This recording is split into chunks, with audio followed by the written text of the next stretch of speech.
You ask Tiger to solve. This deals with linear equations with one unknown.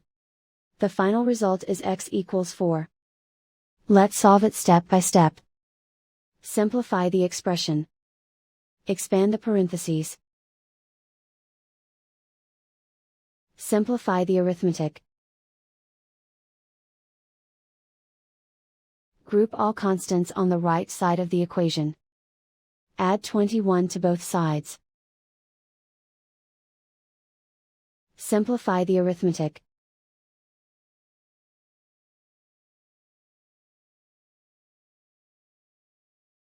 Isolate the x. Divide both sides by 3. Simplify the fraction. Find the greatest common factor of the numerator and denominator. Factor out and cancel the greatest common factor. And so the final result is x equals 4.